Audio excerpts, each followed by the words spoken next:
Happy Tuesday. You are listening to Real Talk with Karen Stacy live on MiamiMikeRadio.com. And let's see, it's Tuesday. In New York, we actually had a beautiful day finally. So, I can't say finally. We had a really great weekend. Weather was actually like stupendous. And, happy to see the sunshine, right? Because I don't know about you, but I live for that, and it's very peaceful. So tonight I have my guest that is going to be calling in, John Perez, and he's going to be filling us in on. This guy has done a lot of stuff. I don't even know all the stuff he's done, to be honest with you. He is going to fill us in, and I don't want to speak prematurely and not give him all the accolades that he deserves. So, to my understanding, I know he was on last week, the Mayhem Loyal Listener show, and I did not get a chance to hear it yet. But I'm going to get my info today and see what's going on with this guy. He seems to have a lot going on. I'm looking forward to it. And I just wanted to say thank you for everybody to tune in this evening. We are live on MiamiMikeRadio.com. Obviously, I'm live here on my group. We're also available on the TuneIn app. So, a lot of people say, how do I listen? So anybody that's not sure how to listen, you go to either the website and you type in, or, your Safari, and you type in MiamiMikeRadio.com, and then you click the button that says listen. Or you download the TuneIn app, which is free, and you search Miami Mike Radio, and you click on that, and that's how you can hear. So this way, if you're not home, and you want to listen on the go, it's a great way to do that. All right. So are you guys ready? Everybody out there listening, you with me? We are going to give John a call, and let's see. Let's say hello. All righty. All right. The moment we've been waiting for.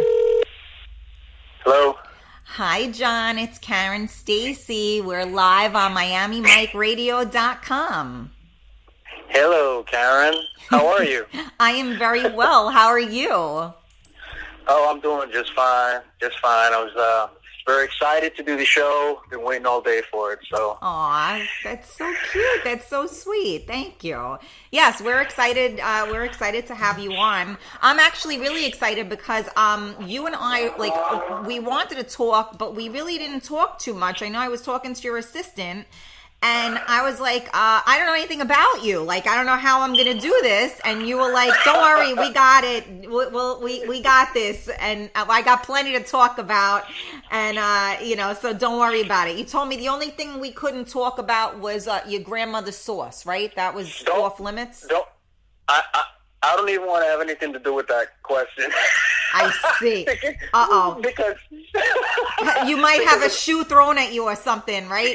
Yeah. I mean, even the question, just acknowledging the question could put me in trouble. So I'm not even. I have nothing to do with grandma's sauce. Oh God! So that's, all right. I'm sorry, Nana. I right.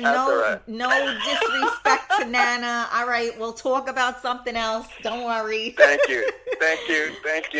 Well, John, can you do me a favor? Every time somebody comes on my show, I kind of say to them, who are you? So can you tell our listeners who you are, please? Wow, that's a broad I was going to say that's a loaded question, right? It's yeah, exactly. It's loaded, but I'll do my best. Well, I like loaded questions. What could I tell you? What are you gonna do? All right. I've been in the music industry for 25 years. A lot of people, now especially being that I've kind of dipped my toe back in the music industry. They're like, "Who's John Perez? I never heard of this guy. Oh, he's new. He's new." No, I'm not new. I've been doing it for like 25 years. I started out as a writer in the Bronx. Oh, you're a Bronx boy? I am. No I am way. A Bronx boy. We're from where? Two places actually. I grew up on University Avenue on 190th Street. That's like by Fordham. It's not too far from Fordham Road. Yep. And then in my teens, I moved over to Castle Hill, Parkchester, like that area. Okay. Yep. I know both of those places very well. Yeah. Go ahead. I'm sorry. I was going to ask, how old are you? Oh, gee. Am I allowed to ask that? I'm not allowed? I'm sorry. We're going back to the source now. No, that's all right. You know what? I love it. This is the kind of show that I like. Thank you. I'm pushing the big 5-0. Oh, so come on. Please, simmer down. I'm 49 also. Oh, stop. Yeah, but you know, we're not all blessed with beauty here, Karen. Like, what are you going to do? Yeah. Flattery will get you Flattery will get you everywhere. Thanks, John. That's funny. No, I'm asking you your age because you just were saying where you grew up. So you and I had to be in the same places at the same time because we were talking about, let's see, university and stuff. Did you go to like the Devil's Nest? Did you do that? Oh my God. Uh-huh. Yeah, I got kicked out of there a couple of times.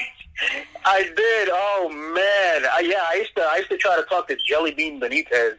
Do you know that Sal Abatello was doing it back then? Did you know that?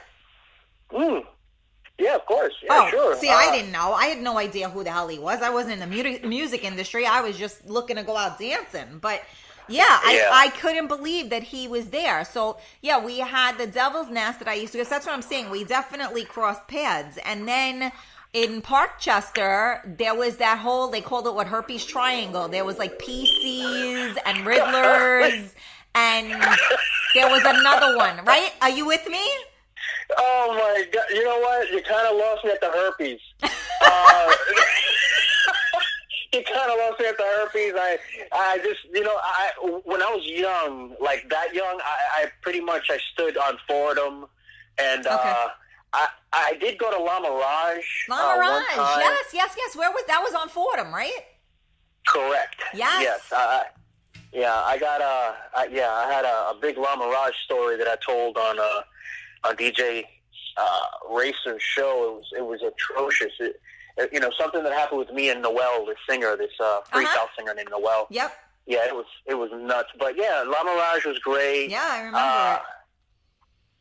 So, growing up in the Bronx, I was just this kid. Had, like, my face looked like a pizza, and I had like glasses that if you looked too long at my face, you could see the inside of my face. It was just thick glasses, and I didn't have any girlfriends at all. So my outlet was writing. I wanted to write, and that's what I was really good at.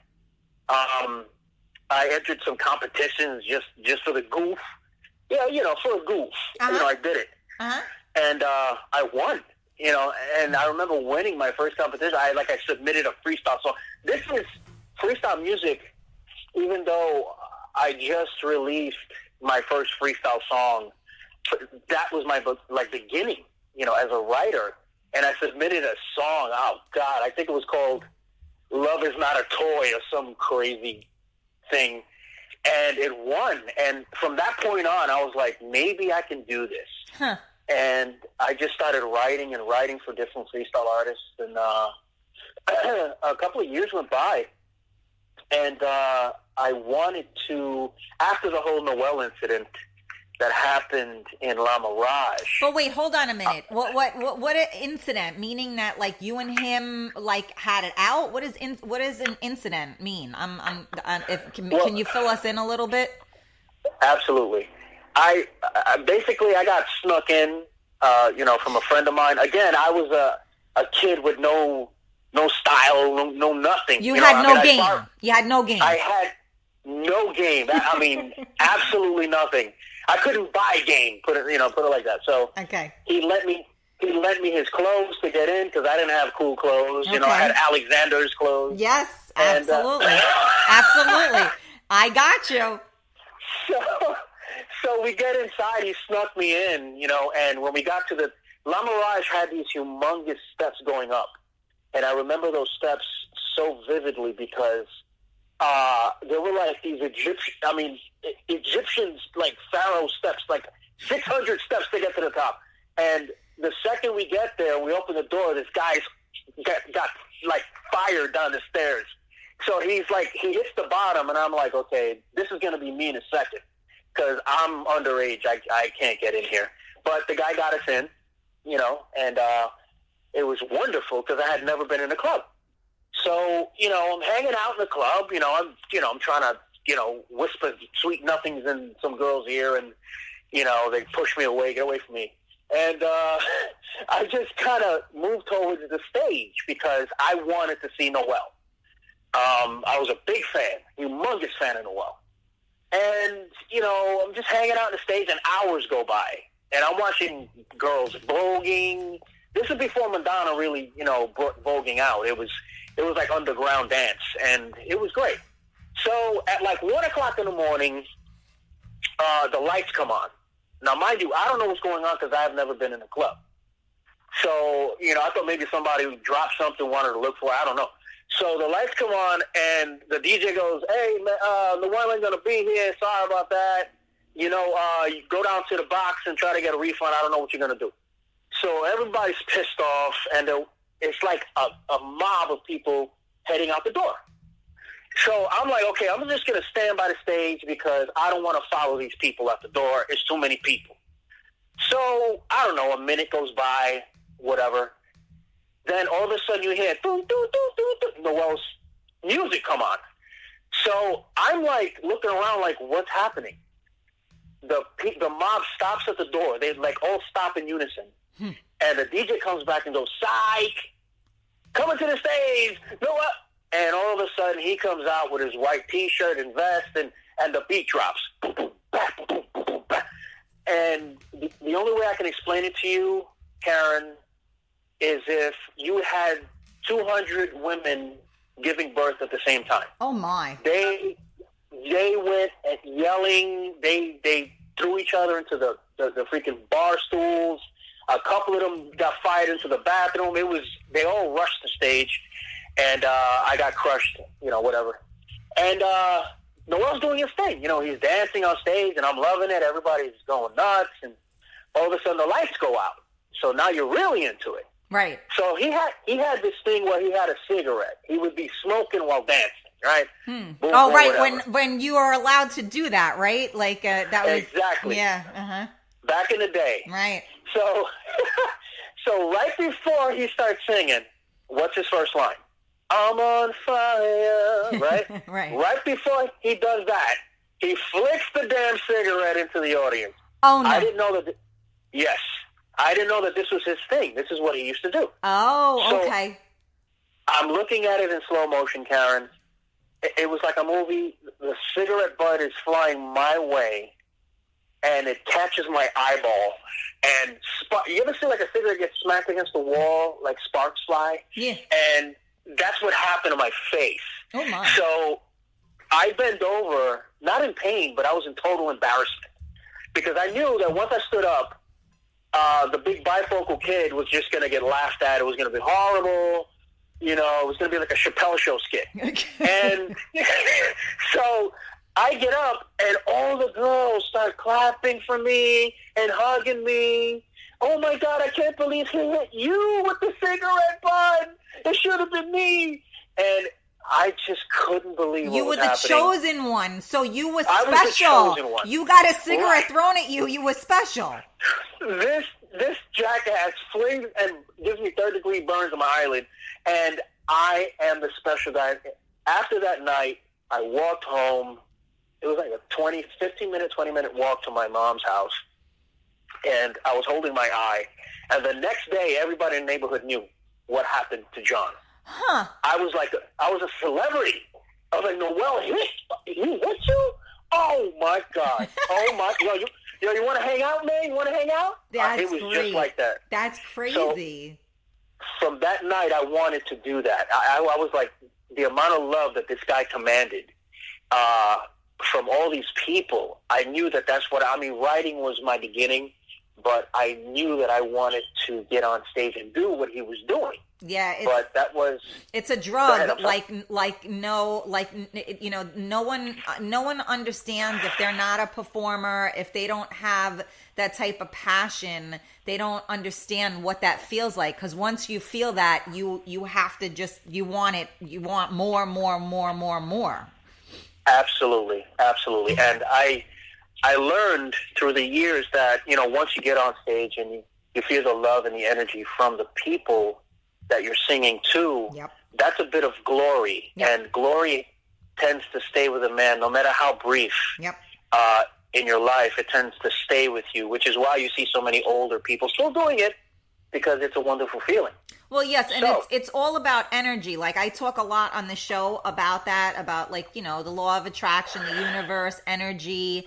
And it's like anything, right? If you're in a room, like with, let's say, 5 people, and, 2 of them are arguing, you're in the room, you feel that tension, right? And you just keep feeling like, I got to get out of this room because these people are like, this energy just sucks, right? And then Absolutely. You have a situation where there are 5 people in the room and 2 of them are so happy because they just had some awesome thing, and now their energy is contagious, right? So now all of a sudden you feel great because they feel great. So because it was positive. Exactly. Right. And so, a lot of times, and that can go both ways, even when you perform too, right? Because, you could go and the audience could kind of be like shady and not really supportive.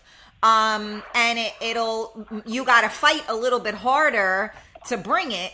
As opposed to if you walk into a place where they, maybe they don't know you, right? So they're waiting. They're like, all right, who the hell is this guy? Like, all right, he's going to start, let's see, right? And then you start and they're like, all right, like you with Noel. You didn't really know who he was. He's throwing a cigarette. He's burning you. And now all of a sudden you're the cat's meow, So exactly. You got to start, from somewhere. But I just want to remind you guys that you are listening to Real Talk with Karen Stacy live on MiamiMikeRadio.com. And on the phone, I have John. John, how do you say your last name? Because I screwed it up. That's all right. Perez. Yes. Okay. There you go. John Perez is on the phone with us now, and he is telling us a little bit about his, I don't know, are you shaking like a can of soda or something? What are you doing over there? What do you got, like spray paint? Are you tagging in your house? What are you doing? No, tagging. No, that was yesterday. No. I'm opening up a can of Pepsi. I love Pepsi, so I drink Pepsi. You see? Well, the microphone picks up everything, so if you breathe a little bit too hard, we got it. So I knew it. Oh, my goodness. I knew it. I heard something. I knew something was going on there. All right. Oh, wow. So now let's get back to where you're at now. So basically, when you started writing. Correct. So you were writing freestyle, like you were writing for people, like you were writing music, or did you write plays? Did you what was it that you were writing? Well, when I started writing, it was just basically freestyle songs. Music and words, or just no. What part of it? Just words. I was just writing words. Mm-hmm. And who did the music? Just neighborhood producers. Okay. Back then, when freestyle was so big, back in the 80s, there were producers everywhere. Yep. And they usually, the production space usually was in between the bathroom and the living room. So, I'm serious, I'm not kidding. All these producers, oh, man, Johnny, I got a track, man. I want you to write a song to this, man. Okay, cool, man. I did everything. I didn't care who you were. If a guy wanted a song for his turtle, I was there at 7 o'clock. I didn't care. So, and that helped me develop a better understanding on the construction of music. And in later years, right now, I'm headed to Tampa soon to sit down with musicians to do a score for my book, which we'll get into in a little while. Yep. And that is so much harder to do. I mean, if you sit down and produce a track, I mean, a good producer can do something in like maybe 4 or 5 hours. Right. To do a score, no. I mean, it's not even like, you don't call them tracks, you call them pieces. And musically, when you're dealing with, the horn section or the percussion section, and you're really like calculating when they're going to come in and what note they're going to come in, and it's just so much work for one piece. And that's what I'm dealing with now. But back in the day, it was just basically verse, bridge, chorus, verse, it was very basic, and, I was getting by, Right. So, it was pretty cool, but I mean, make a couple of bucks, and, and quick note, the guy with the bifocals and the pizza face, all of a sudden, was getting a lot of attention from the female species because I had a way with words. So, well, wait a second. Yeah. And speaking of a way with words, what does pizza face mean? Could you break that down for me, please? I'm not familiar with the term. I was a kid that had severe acne. I mean, okay. I had, I went to the doctor like 12 times, and the doctor was like, look, I don't know what to tell you. So, it was pretty bad. So now there's proactive, so life is good, right? No, I haven't had any problems like that for years. I'm teasing you. Yeah. I'm teasing you. Yeah. Yeah, it's part of growing up, right? It sure is. So now you got... Today, when I got into music and I was singing, and I did it all for 2 things. Okay. Females and a sandwich. Females and a sandwich. That was it. If there was a jam, because back then there were jams, remember that? Like if there was like a block party or a jam or something like that, I had 2 things on my mind. Yo, bro, can I get a sandwich? Because I remember being hungry all the time. I didn't, this is all I did. Right. So after I did that, I had all this attention. So I did it for girls and I did it for a sandwich. So Johnny was pretty cheap back then. So. Oh, were you? So you're not cheap anymore? Oh no. Johnny's very expensive actually. Oh my. No more salmon. Now what? Like now you want boar's head, ham and cheese? Before you were all right with whatever kind they gave you? I mean, I went from Hot Pockets to reservations now. Oh, I see. Yeah, reservations. So. I see.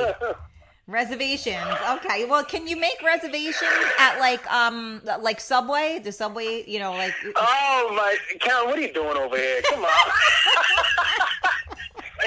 I'm just breaking them a little bit. Just breaking them a little bit. And we're on Facebook Live as well, and for some reason it just keeps freezing.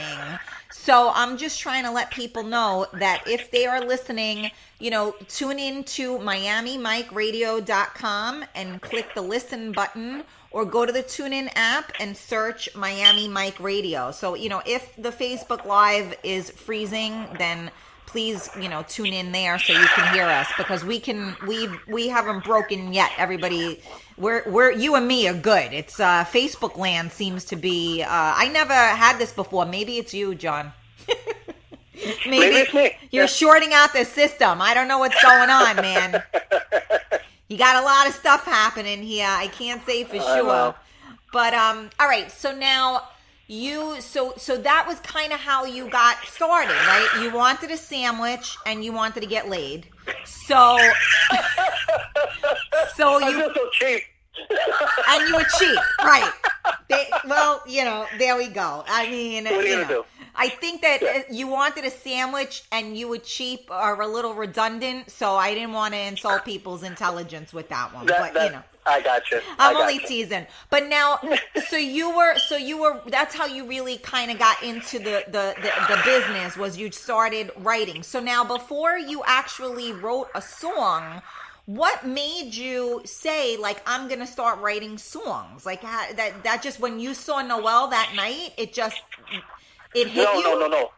I was writing songs way before that, but they started out as, I wrote a lot of poetry. I had a teacher in grade school that saw some talent in me. Yep. In my writing, and I didn't see any. I mean, I thought she was nuts, but she would always tell me, "Johnny, keep writing. I love your poetry." Blah blah blah. So that's where I started, I guess, poetry, and then I just transcended towards freestyle music because it was everywhere. I mean, freestyle was absolutely everywhere. You know what? I have to interrupt you for 1 second because I gotta give props again because last week I had John Toglia on, who's in Who's Your Daddy, and he made a reference as well to one of his teachers, and she, saw that he had talent, and, he said that, she really inspired him and encouraged him, and he pursued. So you just said the same thing. So, the teachers nowadays, unfortunately, they don't get paid a hell of a lot. And one teacher can do so much, Absolutely. Giving somebody a light, she believed in you enough for you to believe in yourself, and look where you are today because of, I'm not saying because of her, because obviously you did the work, but you know what? Because of her, because maybe you wouldn't have believed in yourself that same way. You just said, I had a teacher and I didn't think I was any good, and she told me that I was. So correct. That's phenomenal, and shout out to all of the anybody that inspires another human to pursue something that they feel that they're good at, because I think so many people, are so busy putting each other down and not lifting each other up. So it's just, I'm interrupting your story, but I really, that warms my heart because, that her believing in you has now created this mecca, that you are. So, shout out and to everybody out there that supports children and people's dreams and anybody's dreams, because honestly, you said, you're back out in the scene now. Nobody, you're saying you've been here, but you're back out again. So, you have to always find inspiration from places. So people that offer that, we say thank you. And to John's teacher, if you're listening, we say thank you. But okay, so you did your poetry. Go ahead. I'm sorry. I went off on my little tangent. I can't help it. Go ahead. Actually, I have a tear in my eye, and I appreciate it. That was wonderful. Oh, see, I am a little mushy. I'm not actually. I just took my glasses off, and I'm clearing my eye, but I am not crying. I didn't get that mushy, but go ahead. All right. So anyway, go ahead. So now she believed in you. You wrote poems. Go ahead. And that's when I, started writing music. Songs, whatever. And, I just kept doing it. And, when I started, after the Noel thing, I met a guy that pretty much taught me everything. And his name was Sergio Bruno, and he was incredibly talented. And, we started a group together, and that started my whole, run of groups. Okay. Anyone from the neighborhood can tell you if they were into singing, they were in a bunch of groups. And that's what you do. You get into groups and you learn things as you go and, blah, blah, blah. And during that time, I basically I was juggling, what do I want to do with myself? Right. And I knew that my writing was pretty strong, but it wasn't paying the phone bill. So I had to... damn phone bill. I know. AT&T. So yep. I had to, do what everybody else did. I rolled up my sleeves and, started working like everybody else. But I always maintained that working those jobs was just something I did for the meantime. And what I wanted to do and what I loved to do was write. So I did a couple of, I recorded a couple of singles, and it got the attention in 1994, I'd like to say, 94, of a guy named Robert Carrasquillo. And he was in a group called Frequency. And Frequency was a freestyle group, by the way. Okay. So he was doing his thing, and, he heard my single or whatever, and he was like, man, you're awesome. I'm going to leave Frequency. Let's start a group. And that's what we did. And we went from there. That was the nucleus, I guess, if you want to call it. Okay. To the beginning of the Latin boy band that I was in called Mi Mayor. That's a very strange name. But in English, it's the equivalent of saying E major, the first 5 keys of the piano. Okay. And, we went pretty far. We did pretty good. Huh. People can find us if they're looking for us on YouTube. And, everything that I learned as far as business, I learned during my time in that group. It was wonderful. So, you just turned yourself on. You know what? I gotta do I have to yell at you, John? You got. Actually, that wasn't me. That wasn't me. That was my assistant. So you can kill her if you'd like. All right, I'll get her phone. I'm sorry. Before I have to ask you. Somebody asked a question. Did you go to Kennedy High School? I did. So the answer, okay, Ruben had asked if you went there. So the answer is yes, you went to Kennedy. Wait, where was Kennedy? I forgot where. I know it, but now I forget where it was. It was in the Bronx. Where? 99 Terrace View Avenue. Okay, what area was that? That was, I think, borderline Bronx, Manhattan. Okay. Oh God, yeah, I can't. I remember it. I remember it, but I can't remember it. It's taken me back. But okay, sorry, I didn't mean to interrupt you there, but the question was asked. So you're listening to Real Talk with Karen Stacy live on MiamiMikeRadio.com, and on the phone we have John Perez. Did I say it right? You did. I did. Look at that. See, I got it right. And we are discussing his career, and he's a Bronx boy, and started writing, and then so from the writing. All right, you just killed my ears. What are you doing now? You opening up something else? What are you shaking a bottle of seltzer water and spewing it all over? What are you doing? You know what it is, Karen? I'm sorry. I'm just trying to get comfortable. Like I'm on my porch, and I'm just like swinging on my hammock. I'm sorry. Okay. I'm going to get off. All right, concentrate here. Concentrate. Okay. Oh, God. All right, so now let's get, all right, so where are we now? So you had your boy band, and that was where you got a lot of your experience. So you went from writing poems to writing freestyle to forming a group. And then you started, you were performing at that point? Did you sing? What you went from being the writer to being the performer? What did you do? Correct. Yeah. Okay.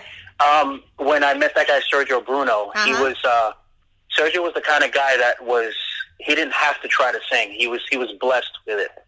And you don't meet many people like that in your life, in life period, that just, this guy can clear a room. Yeah. Like that.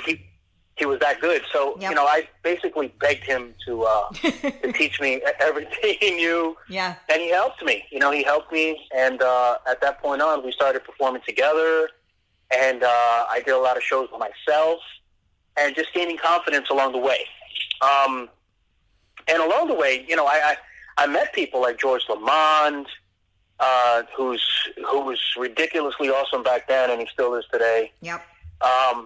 Johnny O, just like all the veteran, people that are around today doing it. I met back then, and it was awesome to meet them, but I just wasn't achieving what I want. Like I felt inside, I wasn't achieving, what I really wanted to achieve, which was, personal success. To get a sandwich and to get laid.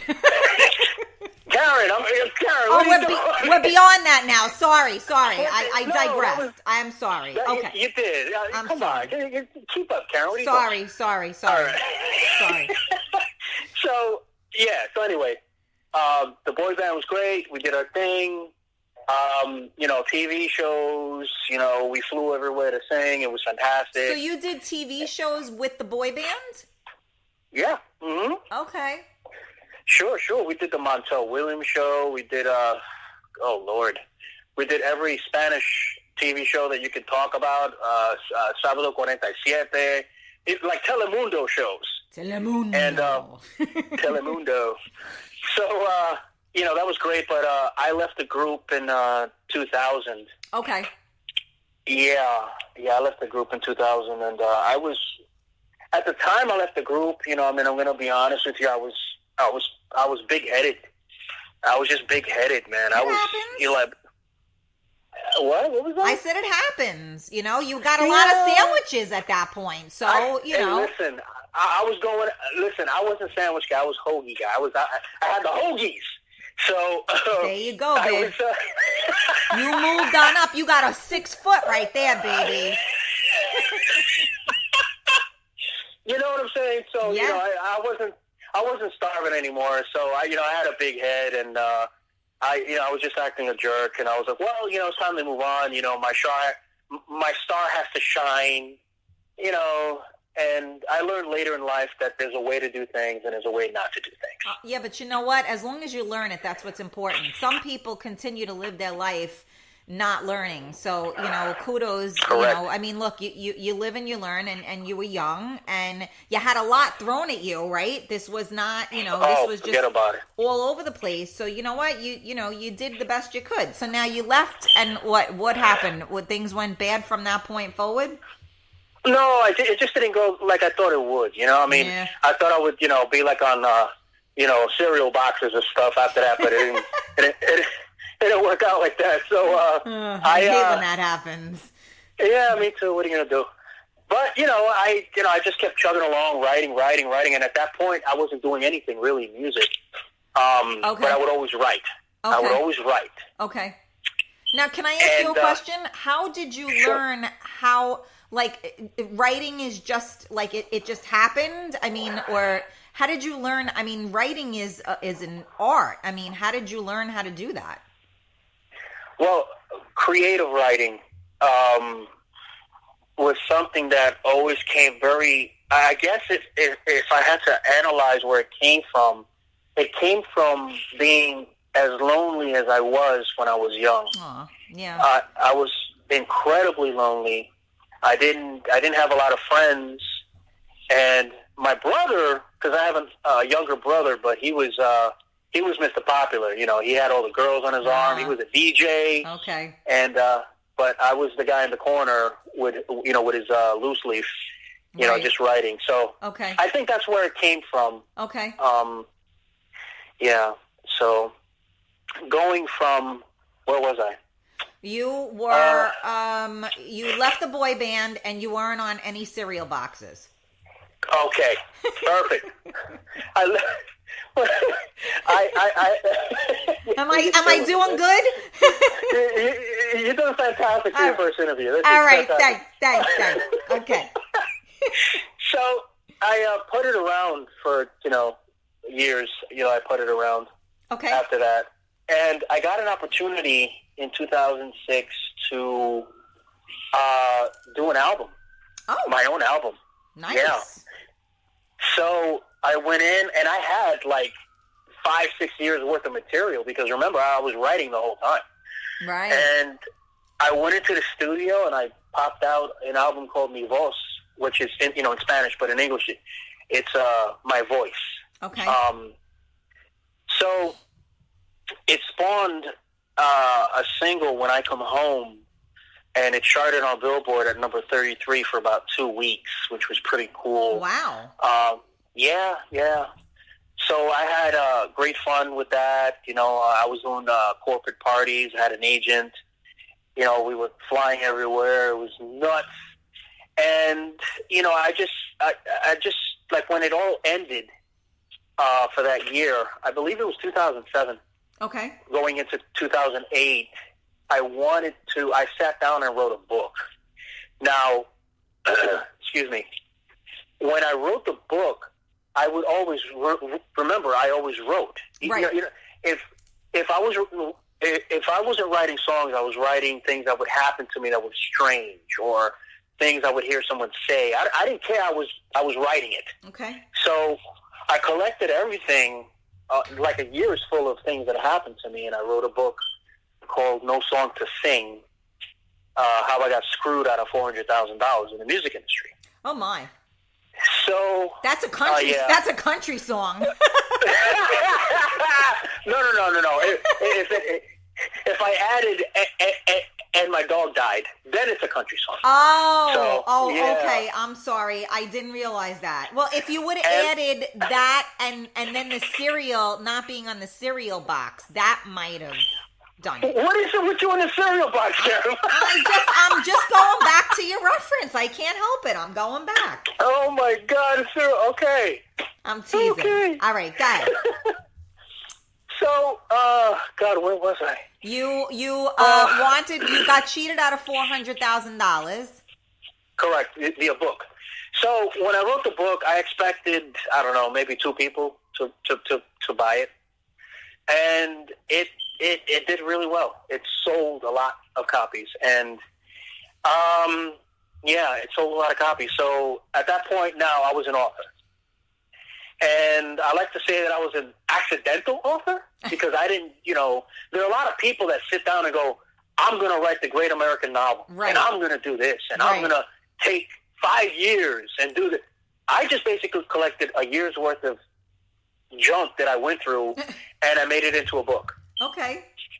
One man's trash is another man's treasure, right? Treasure, yeah. So the book came out, did well.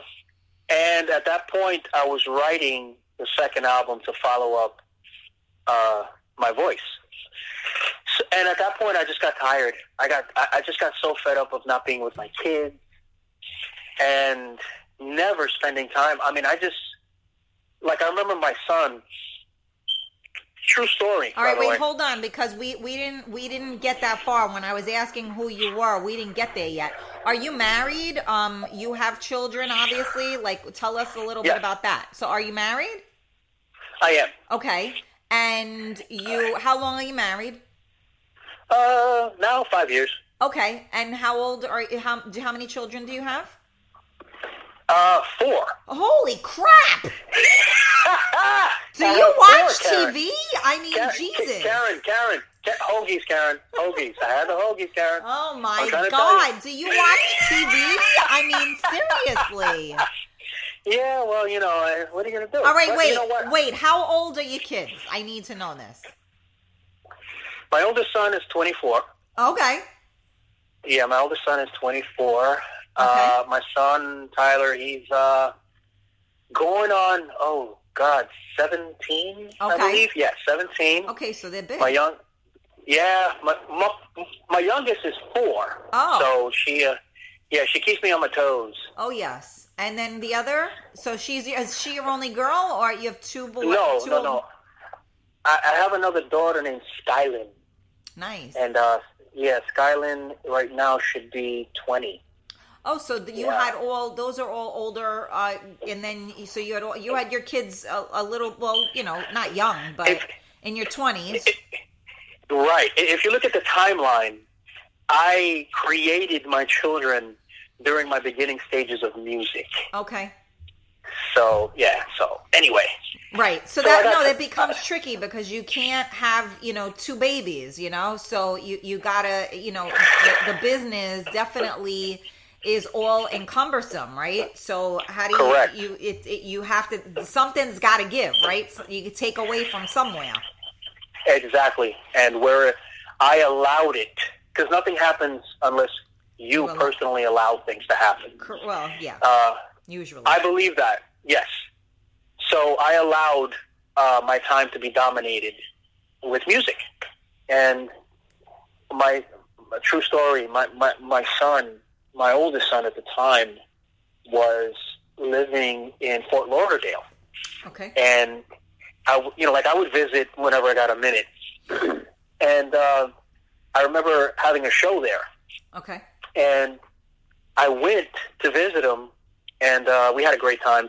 But I remember that I kept looking at my watch. Gotcha. But I didn't instinctively see myself doing that. Like I was doing it out of habit. Right. And when I was leaving, his mom said, maybe next time you leave the watch in the car. Damn. And I looked at her, I said, hey, whatever, because she's giving me attitude, so I was going to leave. And before I left, my son runs to me, gives me a hug, and he hands me some change. And he says, is this enough for you to stay a little longer? Oh. So when he did that, I just turned into shit. I just turned into goo. God. And I went into the bathroom and probably cried for like half an hour. Because that's what it took for me to realize none of this stuff is important. None of it. Nothing. None of it. The songs, the great time I was having with women, the love from the fans, the letters I got from fans. Yeah. The music that I enjoyed doing. None of it mattered really. Yeah.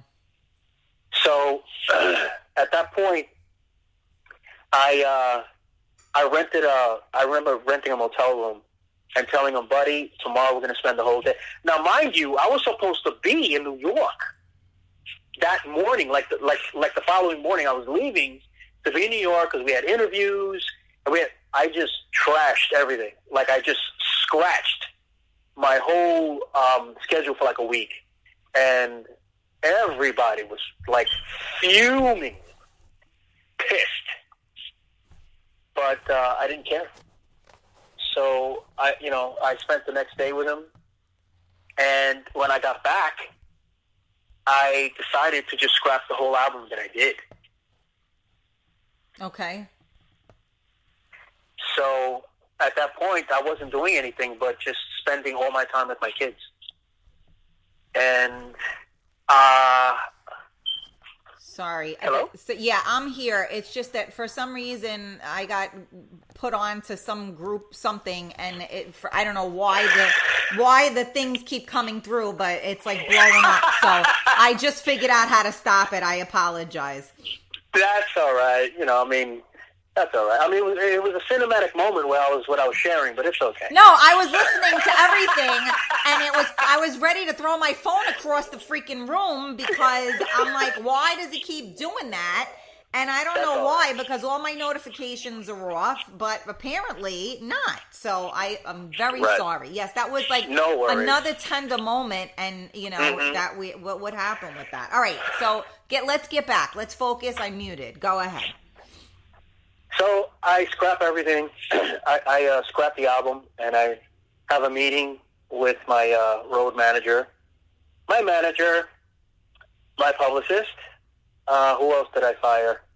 I just went down the line firing everybody, and everybody was just beyond pissed off because I had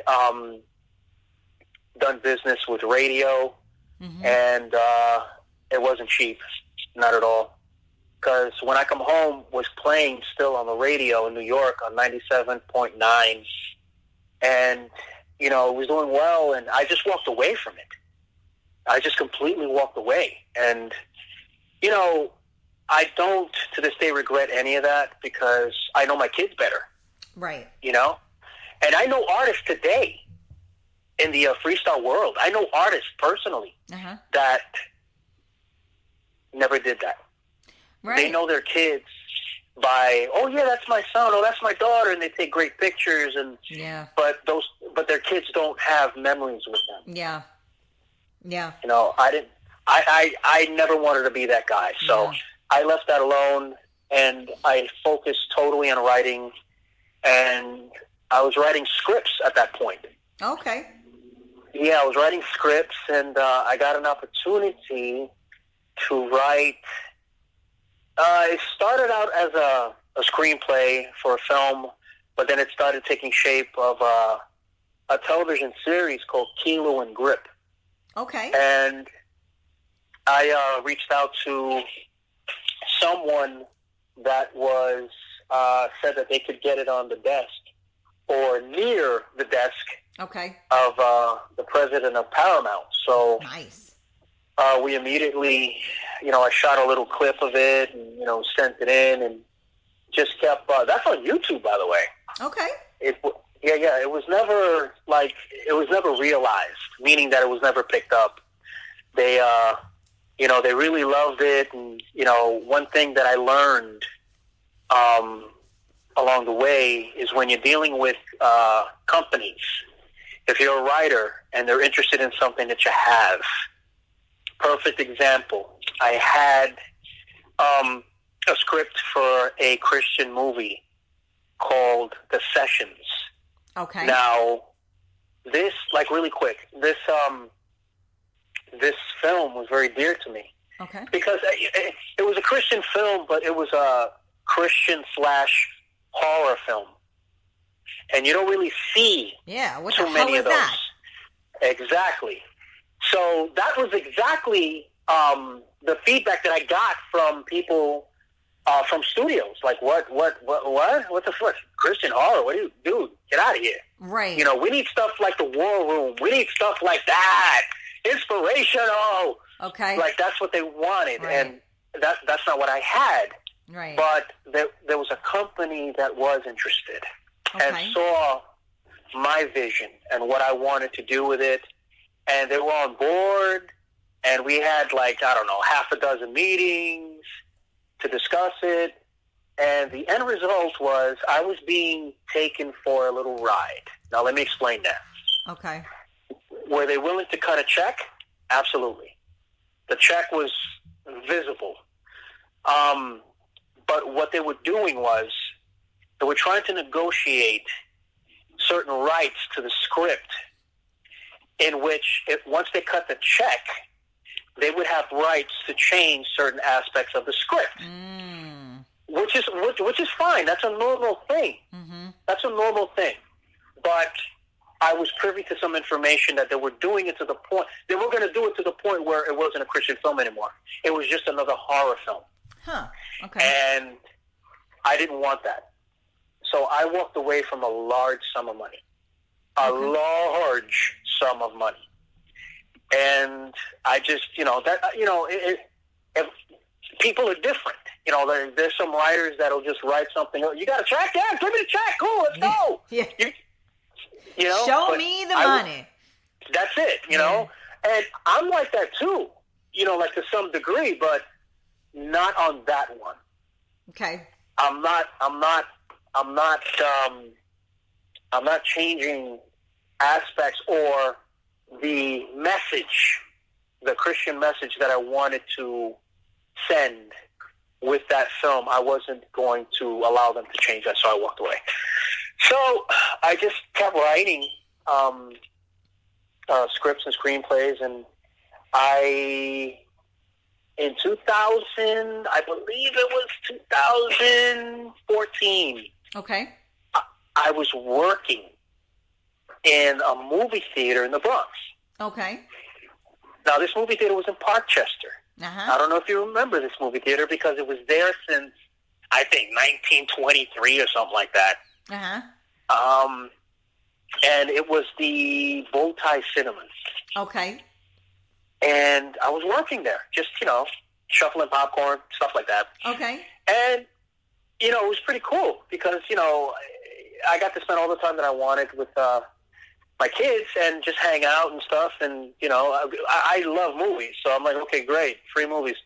So, I'm doing my thing. And as I'm walking home from the theater, I didn't have a car at the time. I'm walking home. That movie theaters close like at 1 a.m. or something like that, 1 a.m. Right. So after the cleaning and the locking up, you leave like at 2. So in the Bronx, like I've said before, in the daytime, homeless people look homeless. But at 2 in the morning, sometimes they can look like zombies. So I'm walking home, and I'm like, yo, this is creepy as shit. So from the time one night, this is all it took me, one night, from the time that I left the theater and got to my apartment, which was probably a 45-minute walk. Ooh, okay. I had the idea for my book called Calamitous. Okay. And I had the nucleus for the book. And actually, it didn't start out as a book. It started out as another script for a movie. Okay. That's how I wrote it out to be. And I got myself, at the time, I had an attorney, and he was like, hey, just a quick, fun fact for you. You might want to think about doing a book first, because studios like investing in movies that were once books. Yeah. Like Twilight and Lord of the Rings and Harry Potter. Sure. So I was like, okay, cool. So then I started adding to the story that I already had. And that's how I wrote, Calamitous, Chapter 1. And it's going up to Chapter 3, and it's awesome. It's basically the best writing I've ever done in my life. And what is it about?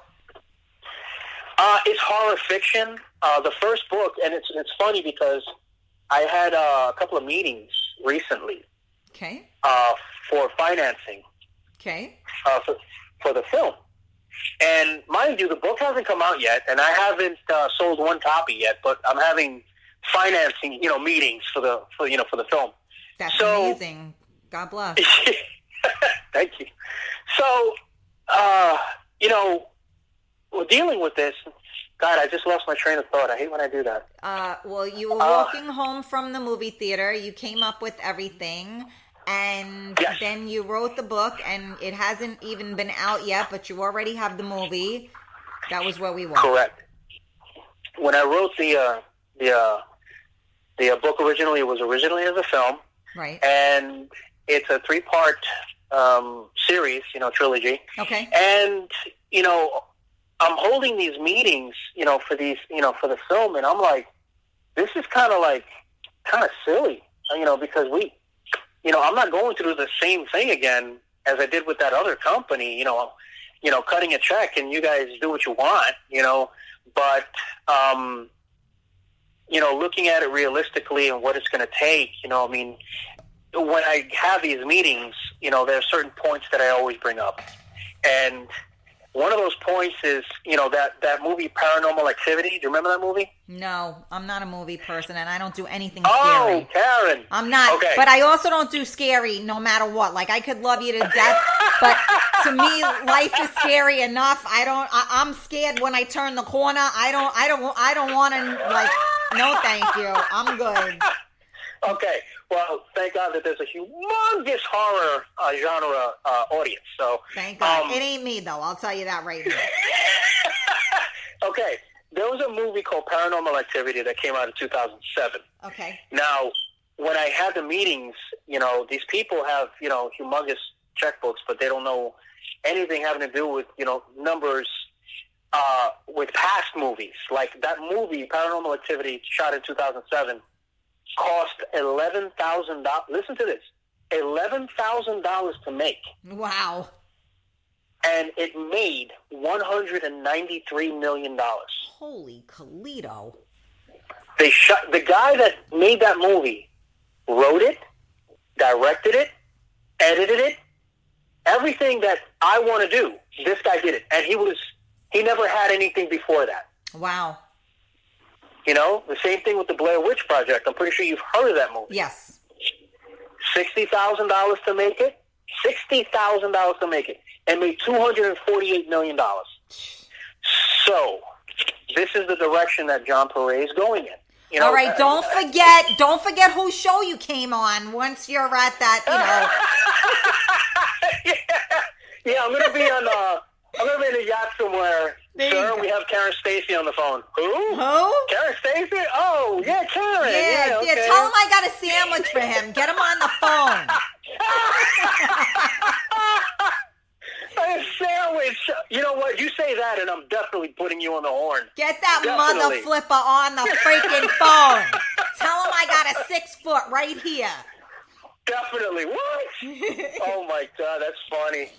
Yeah, so, that's basically where I'm going. I have people, hitting up my Facebook, and I love everyone that takes the time to hit me up and tell me that they love my freestyle song and, where can I get it, and I really basically put out that freestyle song because my assistant was, so insistent that I do that. Your assistant my God, I love this song. Insistent. I like that. I like the way that sounds. Correct. Thank you. Appreciate it. Mm-hmm. So I put it out. I don't want to say it was a goof, all right, I'm going to do it for a goof. But I put it out. It was produced by Andrea Martin, and she's very talented singer, producer, and she produced it for me in 2013, and I just tucked it away until last October. Wow. Yeah, that's exactly how it happened. So I put it out, and I appreciate everybody that's loving the song. But I have so many people asking me, "Where are you performing? Where can I go see you? Right. What's going on?" But I'm not gonna perform it. Okay. It's not like I'm not. I see everyone on Facebook and so many artists that I love from back in the day, like Lizette Melendez and George Lamond and Jaquan from the Nasty Boys. All these people. I was almost a Nasty Boy, by the way. Oh. Yes, that is. I like Nasty Boys. that is a fun fact. I was almost a Nasty Boy, and Jaquan, if you're listening, you're probably not because you're probably rehearsing somewhere. But I was almost a Nasty Boy. They were having problems with one of the guys in the group, Jovel. By the way, big love to Jovel. That guy's amazing. And I petitioned to get in the group, and they gave me an audition, and I wasn't nasty enough. So I was just about to say, what happened? Were you not nasty enough? I was going to ask you that. Well, you have to understand, the Nasty Boys, when they came out, they were strippers. Like, that was their trademark. Like, they would get on stage in thongs and sing freestyle music, and that was their whole, thing. So I didn't look good in a thong at the time. So, it just wasn't working out. I got to talk to Miami Mike about getting these. I need strippers on our next freestyle thing. I got to get Mike on the horn, man. Miami Mike, we need some Nasty Boys. Well, I've seen a couple of shows recently, and Dave's moved away. Like, Dave's moved away from the stripping. Yeah, I'm teasing, but... Yeah. But, all those people, I see all these people on Facebook, and I don't know why, but it just does. Like, it makes me feel kind of bad in a way. Why? What makes you feel bad? It makes me feel bad a little bit because, like, in the 80s, I just loved, and I pretended to be, a lot of these artists, and I drove so hard to, be like them and stuff. Right. And Freestyle came back now. It has a little buzz, and it's great. It's amazing. Right. Amazing that people are back around. Their careers were like they ended and came back again. Like, it's right. insane. It's insane. But it makes me feel bad that I see them on their pages, and they're selling T-shirts and, like, peddling T-shirts and peddling CDs, and I've got a special this week, and do you find it peddling though? It's everybody merchandises now. No, yeah, but like maybe I shouldn't feel this way. Okay, but I feel that they're because they're my heroes, right? And I feel that they're too good for that. Like, they should have somebody, with a website.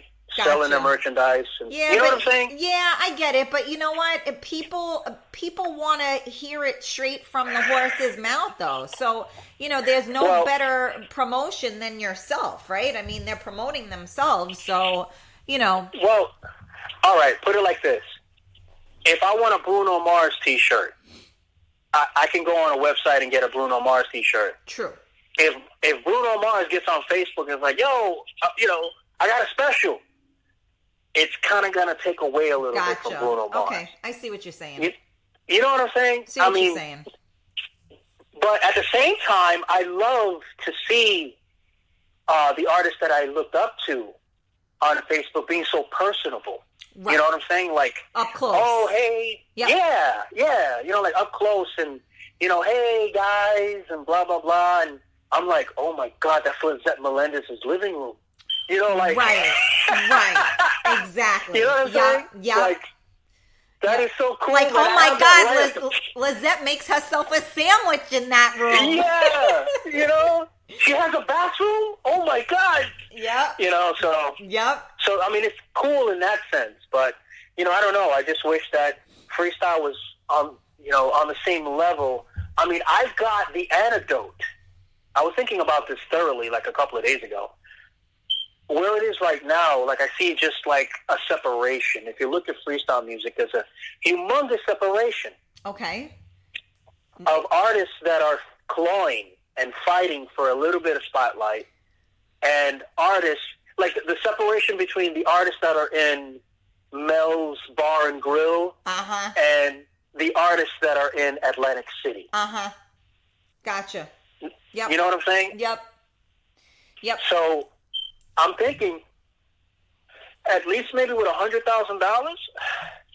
If somebody came up with $100,000, we get Cardi B on the line, and we get Cardi B on the line, or we get Bruno on the line, and we say, hey, let's do a song with TKA. TKA featuring Cardi B. Or Bruno Mars with Cynthia sing. Cross that bad boy over. I see what you're saying. Yeah, exactly. Gotcha. That would be beyond awesome. Yeah. And that's what has to happen. You know, I mean, I saw a little video recently with Jennifer Lopez where she shouted out freestyle or something. She said, oh, I love hip-hop music. I grew up with hip-hop and freestyle. Yep. And that was awesome. So why doesn't someone approach Jennifer Lopez? She's a Parkchester girl, too. Exactly. Yep. Absolutely. Yep, that's a Bronx girl right there. So I would love to see that. I really would love to see that, man, because, you know, I really would hate to see, you know, freestyle, because it's got so much momentum. Yes. To all of a sudden fade away and just disappear again. The other thing that's a little like you know, I don't even know what the right word is, but you know, I think the other reason why freestyle has come back as well is because a lot of us now that grew up on freestyle, you know, there's a lot of single 40, 50, 60-year-old people out there now. And it's true, but and when we go out, I don't want to hear Cardi B or whatever the hell her name is. I want to hear freestyle. So, correct. You know, and so a lot of us, again, somebody's sending me something. Anybody listening right now, stop sending me messages. God damn it. But I think that also has a lot to do with it. So I hope that, like, you know, the freestyle does continue to keep living because the new generations are hearing it. But I think a lot of the reason why it's alive is because so many of us want to go out and want to go out dancing, and I don't want to listen to and this is just my own personal, you know, thing. If I'm going out dancing, I don't want to listen to the music. Now, the minute I hear that stuff, I'm like, I'm out. I don't want to listen to that. It's not my thing. And, you know, not saying anything bad about it. It's just not my preference. So, but I'm talking about longevity. I know what you're saying. I got you. It's not relevant. Freestyle is not. It's only relevant to the people that knew it and loved it back in the day. That's what I'm saying. Exactly my point. So I'm saying I don't know if, like, for instance, my son is going to be turned on to it and is going to want to listen to that. You know what I mean? Like, is it going to pass on to the other generations, or is our generation, are we going to be like 70 years old and white Cavaricis, you know? Like, you know, you know, so that's the question, you know, and then is it going to die when the Capizios, you know, are in the box? Is that when it's going to die? I mean, I guess we don't know. Capizios. Oh, I love it. Yeah. Well, the only way that's going to happen, Karen, is if freestyle gets younger. We have to stop emphasizing so much, in my opinion. This is just my opinion. Right. But we have to stop emphasizing so much and having so many shows with the same artists. Agreed. Of course, they're classic, you know, the George Lamont, the TKA, but we need to have them. If you're going to have a show with TKA and George Lamont and the same bill and all these people, have like 5 or 4 artists that no one's ever heard of before. You know what I'm saying?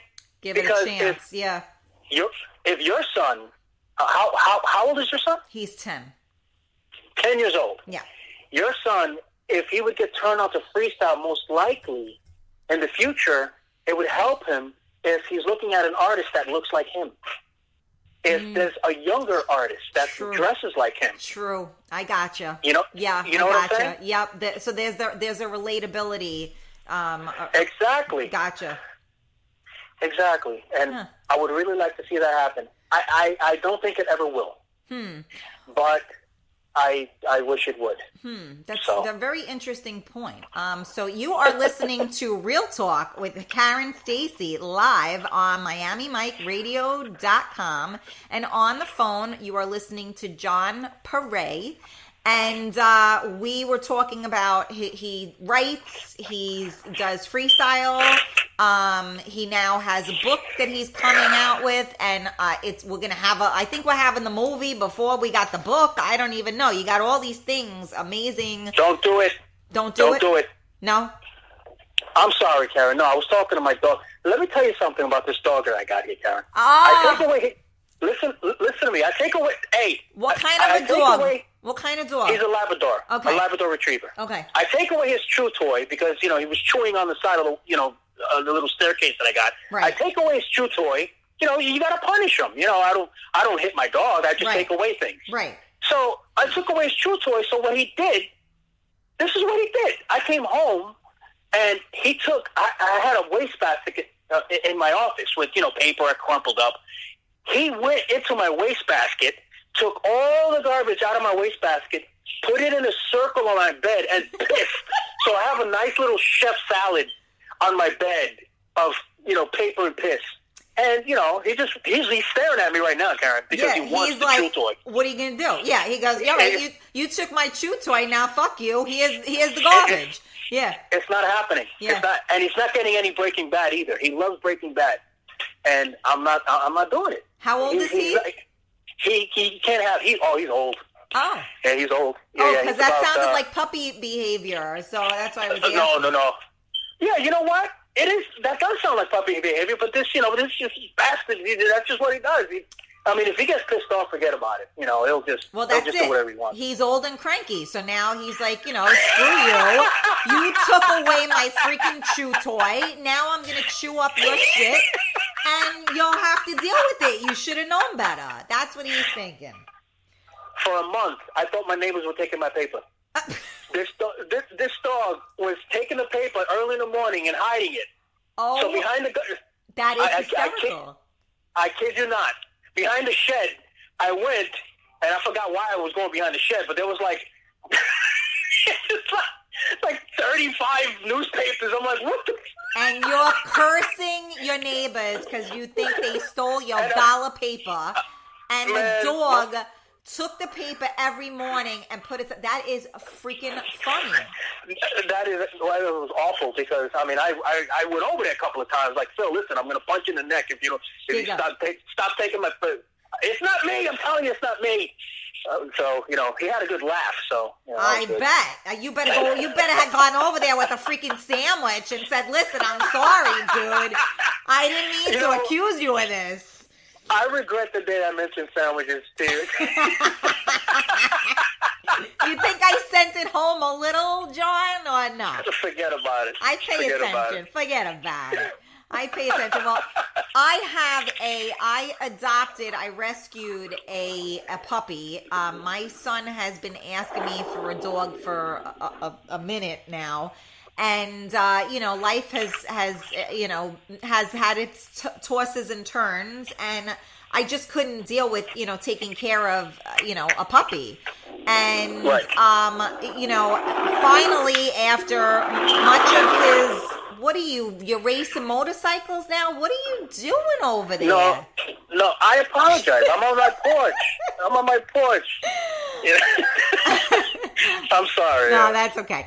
And so he's been asking me. So finally I put it out in the universe. I'm sure half the listeners are probably like, oh, Jesus, she's telling the story again.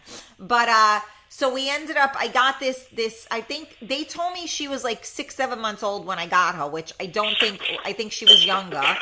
And she's a Chorky. And she's like, she was, a little crazy and all of that. And so At P.S. I was fostering the dog. Then, of course, we adopted the dog because whoever fosters and doesn't adopt, right? And right. This dog she's nuts, she's a puppy. And so, I have a rule. Anybody that knows me knows I love my shoes. And I've had my animals in the past, and everybody knows you touch my shoes, you're freaking out. So this puppy has been getting a little, out of her realm here because she's been grabbing some shoes. And I'm like, listen, I don't hit my dog either, but when you got my shoe in your hand, I'm knocking you with the shoe because don't touch my shoes. So I get it, and you know what? It is hysterical because it's true. Like, you don't realize every little freaking thing. And that's why, like, the way you were just talking about your older dog is how I am with this freaking puppy. I turn around for one goddamn minute, I'm in the other room, and boom, I hear something. I'm like, what is she doing? She got a shoe. She's got this. She's flying off the couch. She's flying over here. She's running. I'm like, what is she doing? Like, but you know what? I got to say, though, you got to laugh, though. Like, you had to get a good laugh when you found the 35, newspapers in the back of your thing, right? No, I did not get a good laugh because, I missed out on some good news. But, I just couldn't believe it. Well, yeah, I literally listen, John, I'm sorry. That's funny shit, okay? The dog sabotaged you. He didn't want you reading the paper. He took 35 papers, consistently put them in a different spot. You attacked your neighbor and threatened to choke him and punch him in the throat.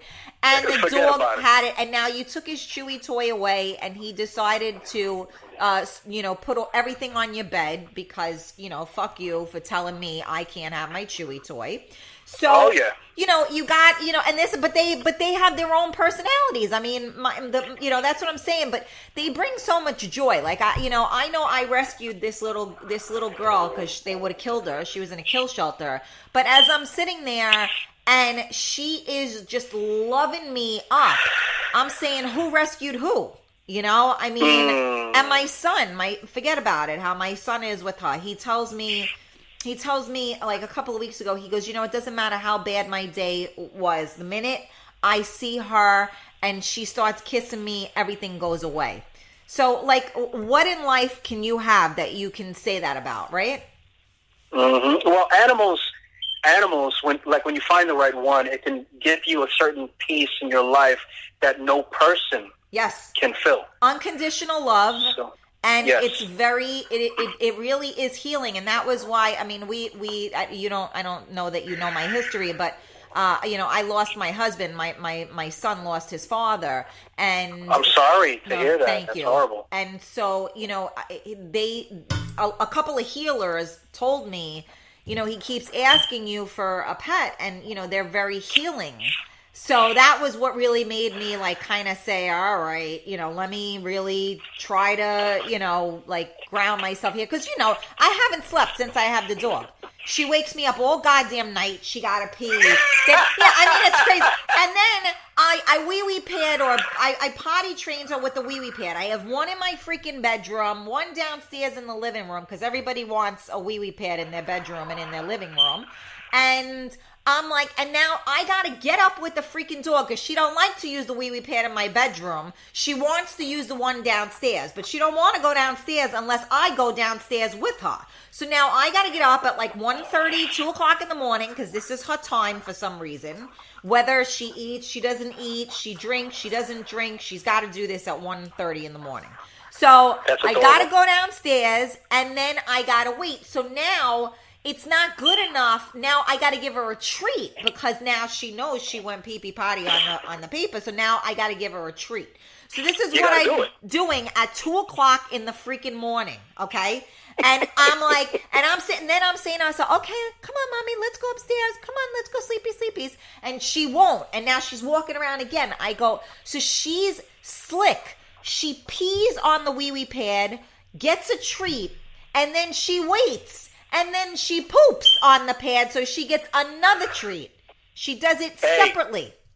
Hey, listen, if I'm being fed, I'm going to do what I got to do, too. We already know this. We established this already, John. We know how you work, okay? But that's right. Yes, and so this is what and it's like every night, this is what I go through with the dog, and I laugh. I go, this freaking prima donna, princess, I got to go downstairs with her because I got to put the light on. She got to get her treats. Like, are you kidding me? Like, I'm saying, that's it, I'm done. I'm going to bed. Too bad with that. Let's go. You know, but... And I'm talking to the dog at 2 o'clock in the morning. I'm like, I need my head examined. But you know what? She really is such a love. No, well, listen, they're a part of your family at that point, you know, and they're a love, and she's a little love muffin. And what am I going to do? So I wake up at 2 o'clock in the morning. So anybody that thinks that I'm cranky, you know why now? Because I'm up. I'm not sleeping. I got my kids are finally sleeping now. The goddamn dog wakes me up. I can't, like, you know. Let me be. And then she likes 5:30 in the morning a lot too. Like, are you kidding me with that? Licking my face at 5:30 in the morning. You know, by a dog. Pass. I don't know how I feel about that. Well, that'll pass as time goes on. Like, you know, like she'll get used to your schedule. Yeah, I know. I keep saying that, but it hasn't happened yet. No, but I mean, I could wear this dog out where I'm telling you, like, she was absolutely exhausted and she still wakes me up at those random times. It is what it is, and you know, there's nothing you could do. But you know what? I love her, and it's all good. And and your dog basically told you, if you ever take away my Chewy toy again, this is what's going to happen. So this is war, basically. You know, and he's going to win. He knows it. So you know, I'm just a punk, and I accept it. There you go. we just live in their house. I mean, what can I tell you? You know? Yeah. What am I going to do? You know? I don't know. The same thing I'm doing at 2 o'clock in the morning. I'm running up and down the stairs because my dog got to have a treat because she got to, you know, do all that. But this is what happens. You are listening to Real Talk with Karen Stacy live on MiamiMikeRadio.com. And so, John, what else you got for me? What else is going on with you? Right now, I'm just so busy promoting the book, and as opposed to like the first book that I did, I just did it. You know, I didn't. You know, I didn't have any intelligence. You know, whatsoever. And you know what's funny? Fun fact for you. When I did the first book, I spoke about things that happened to me. So I was also talking about people in the book. Okay. And it didn't occur to me because when I was first writing it, I did like the first 20 pages, and I showed a friend that was published by Simon & Schuster. He had a book out. Okay. And he read it, you know, because I always like to get feedback. So he read it, and he got back to me, and I was expecting for him to tell me, oh, this is a masterpiece. Da-da-da. And he got back to me and said, you know what, John, it's pretty good, but you're being too politically correct. It's not juicy. It's not interesting. You know, you're being screwed over here and there. Okay, so what? You know, how do you feel about that? And he kind of introduced me to how putting my soul into what I'm writing, as far as book-wise, was very important. Absolutely, especially when it came to sales. So I didn't know how to do that. Right. And he told me, well, I smoke weed, and that helps me. Okay. So I don't do that. Right. You know, so I said, well, what am I going to do? I don't do that. Right. He said, well, you know, have a couple of drinks. There you go. So I started writing, and I started writing drunk. And now you're an alcoholic. That's great. Good job, John. Way to go, dude. So, listen. So it was the only way that I could be honest. I hear you. It was to be intoxicated. It was horrible. So in the morning times, I would go over what I wrote with a headache and go, what? I wrote that? So, you know, I would show him, and he's like, okay, this is good. This is good. And it was the alcohol. So I was so numb to how properly self-publish a book. I didn't know anything. I didn't know anything. So what you have to do is hire a proofreader, someone to read everything you wrote and make edits and, you know, properly Okay. Have it for presentation. I didn't do any of that. Okay. The book that came out was Drunk Johnny. So I chose to leave it that way. I said, you know what? No one's going to buy this thing anyway. And yes, they did buy it. And I got so many letters and emails like, yo, what the hell? On page 47, you talking about blah. I was like, oh, shit. Oh, man. So, yeah, this time around, it's going through the proper channels and, very, very professionally done, as it should be. But that's something that I hold. I don't know. It's like kind of like a badge for me. Like, this was my introduction as a first-time author. I was able to sell as many copies as I did, and I left mistakes in the book. Like, you would read a line that said, and I was going to the park, but I wrote, I was going to the park, comma, period.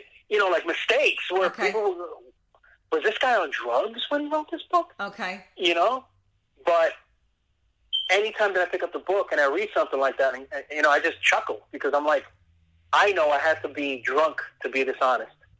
So, well, you got to find that happy medium, right? So you could be, if you're going to be drunk, then you got to have a good editor. Yeah. Right?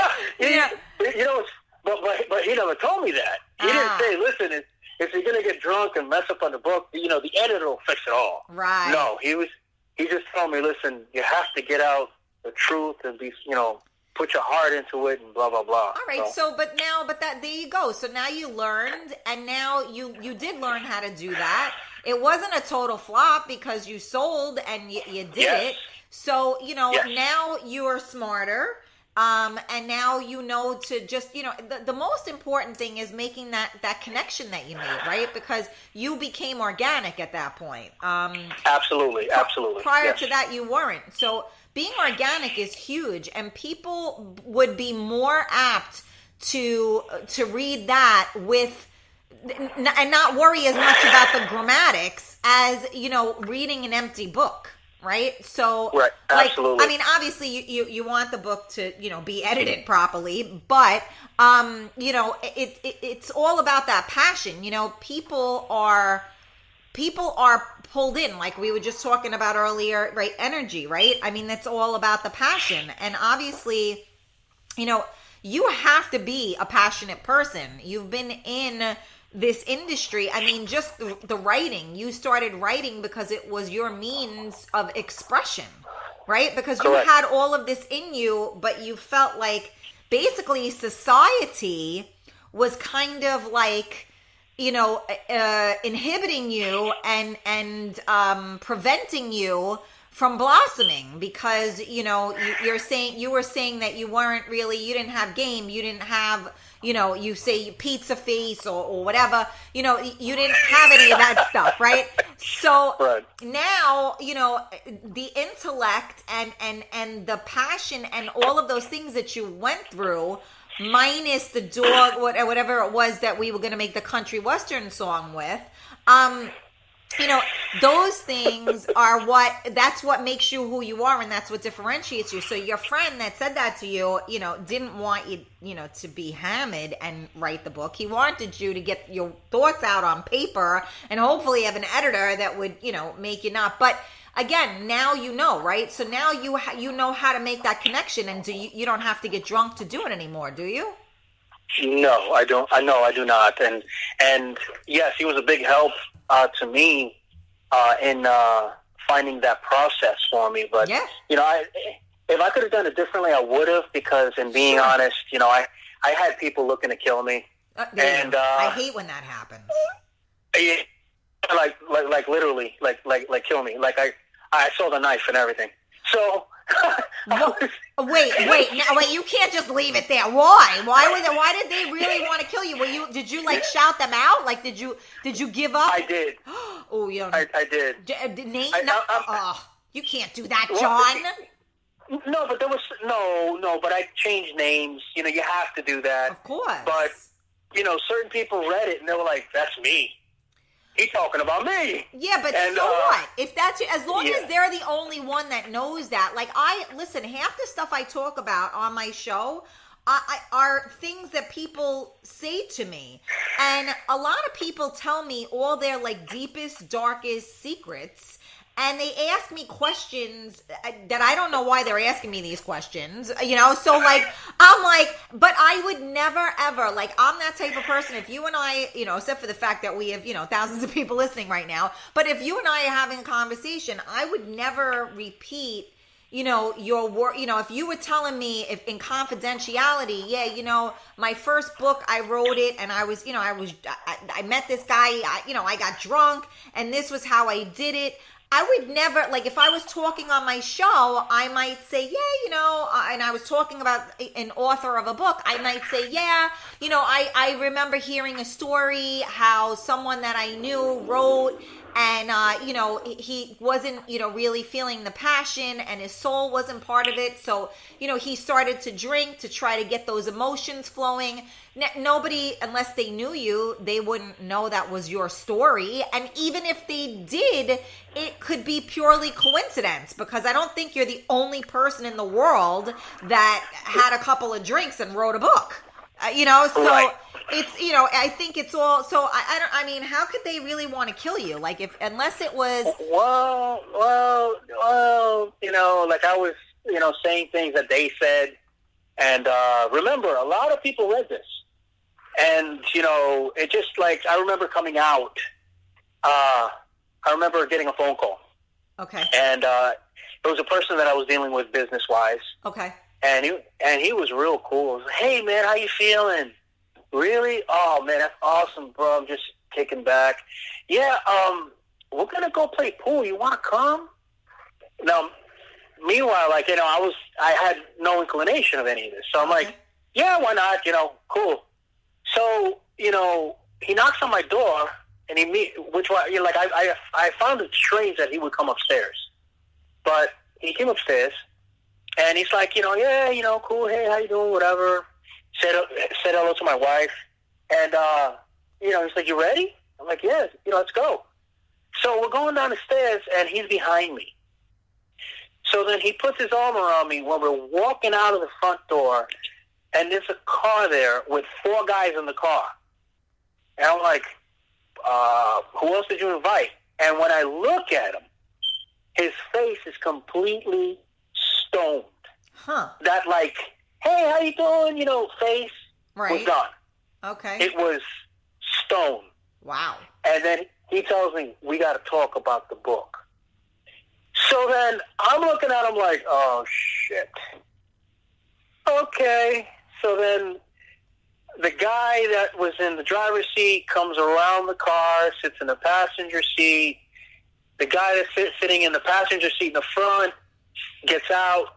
So there's like 4 guys cramped in the back, and he asked me to sit in the front. So I'm like, I've seen this movie like too many times. Right. You know what I mean? Yeah. But, I'm getting like, I'm ready to throw up right now. Okay, so then what? I'm like, this what? This is a true story. Yeah, this is a true story. Okay. So I believe you. He pulls out. Well, first of all, like we drive, and we drove near the parking lot of Bay Plaza. Okay. In the Bronx. Yep. Big parking lot, humongous. Yep. And this was in the evening time. And it was during a weekday, so there weren't too many people around. So he stops the car, turns off the car, and I'm like, yo, what's up, man? He's like, listen, and he pulls out a copy of the book. Oh, and he goes, yeah, John, right here on page blah, blah, blah, you're saying this person said this and this and that and this and that and this and that. You fucker, that was me. And I didn't know what to say. I was frozen, and these guys were, how do I say this? These guys had an abundance of utensils that could cause harm to you.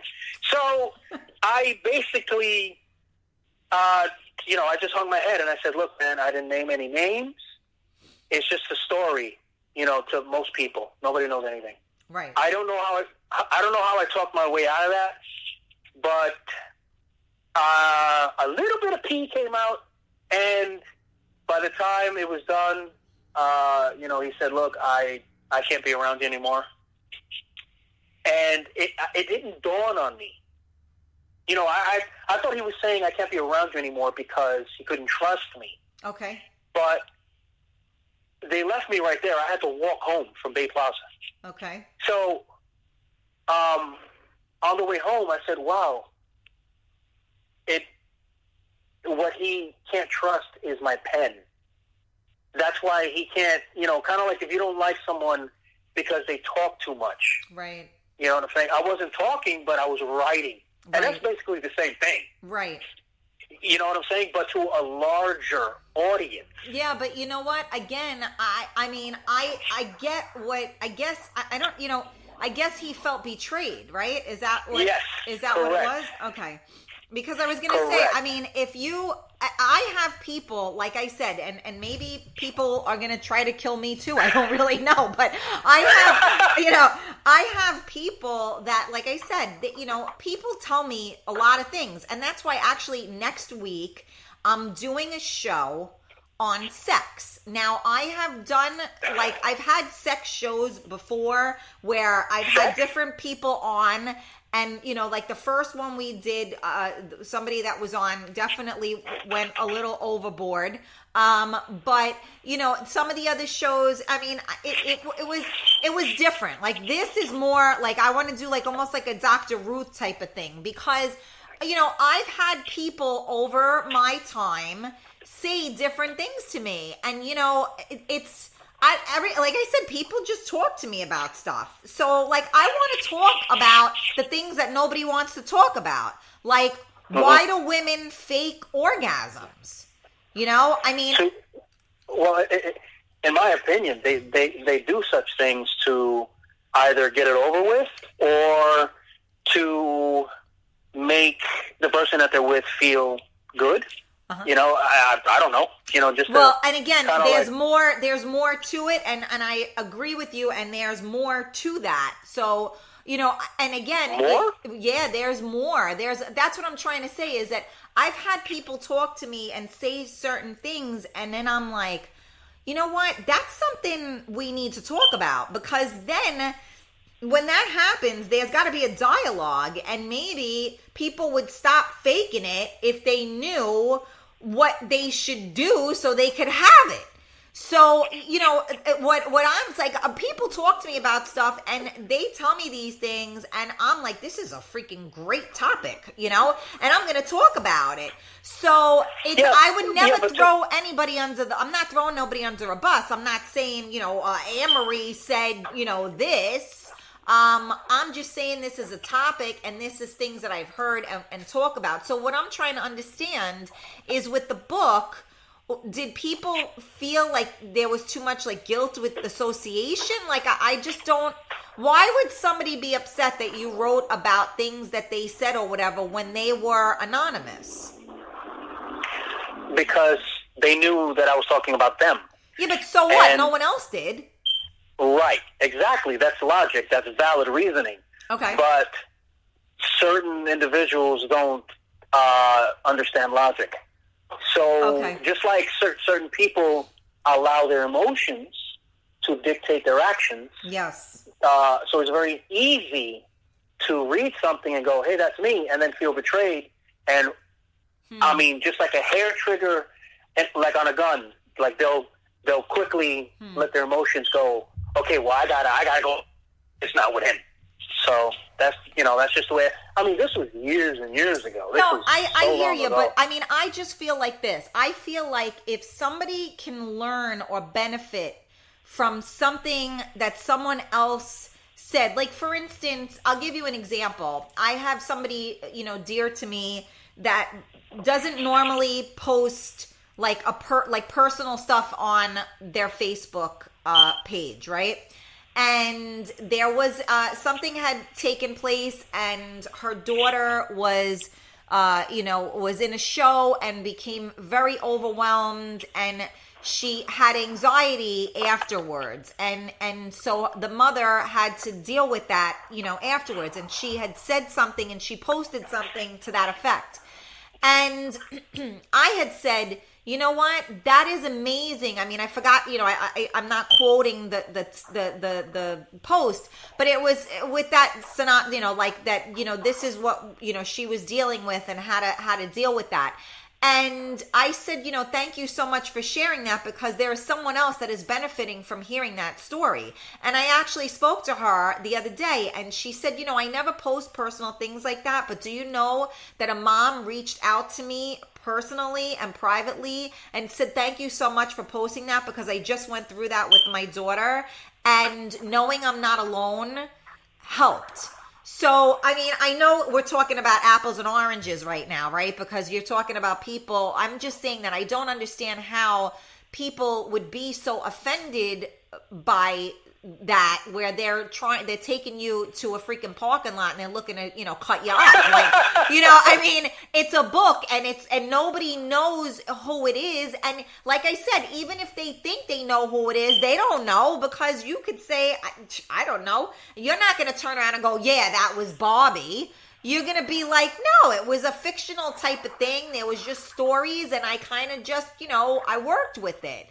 So that's the part that I don't understand. I think that if people, that's why I, like my sex show, I want to talk about stuff, and I want people to send me questions or send me topics, whether it's anonymous or not, because I want to talk about those things, because I feel like, opening up the dialogue is huge. So, I mean, I think, so I'm the wrong person, right? Because I think what you did with the book is pretty cool, because you don't get better than that, because it was real, but you weren't throwing nobody under the bus.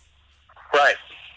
So that's, I would feel the same way as you. Like, so you were just very like, what the hell, right? This was out of left field. Like, you didn't expect this type of, I mean, this was the book you were drunk for? Yeah. Okay, so would you, so now, at that time, and I don't mean now that you did it and you realize that people got pissed off, but at the time, let's say that maybe, you were a little more, coherent. Would you have still written what you wrote? Much differently. Okay. Maybe going around.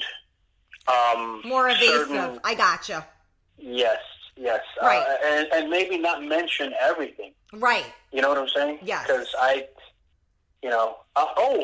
just got a message that said that people are trying to comment, but it's frozen. I don't know. I'm not sure which one that they're on. The feed that you just jumped on it right now, actually. That one is not frozen, I don't think. I mean, nobody's texted me and said anything, but who knows. The first Facebook Live we went on did freeze, and that was what I was saying, was we were freezing, which is why I told people to tune in to MiamiMikeRadio.com or the TuneIn app so they could hear us. This show is being recorded, so I will post it. And you can share it with everyone if anybody did miss it. And obviously we have the Facebook Live as well, so you can share that as well. So if anybody missed anything, they can see. But I'm not sure if you just jumped on Facebook Live right now. So type in a comment and let me see if it's frozen, because I'm here. Okay. And I haven't seen, I mean, people have been commenting somewhat. A lot of people just joined us, but I don't know why it's frozen or whatever, but. That's okay. Yeah, I'm not a tech, but yeah, no, I'm sorry that people were saying that, because I don't know where they're at, because, I'm looking at the feed, and I don't normally look at the feed, but, since you were talking, I had the opportunity to look, because normally, I have everybody next to me, so but you now where are you located? North Carolina. Oh, okay. Yeah, and love it. Do you? Yeah, I heard it's nice over there. I love it. Yes. Now, were you in New York last week? Yeah. How did you know that? I'm psychic. No, you told me, ding dong. Oh, I did. You did. I did. I'm sorry. No, it's okay. Yeah, you came in, I think. You said for a quick minute. Yes. Correct. Mm-hmm. Yeah. Yeah, I'm like bouncing all over the place. Well, that's what happens. You're a busy beaver. Yeah, well, and I'm very grateful for that. Absolutely. Yeah.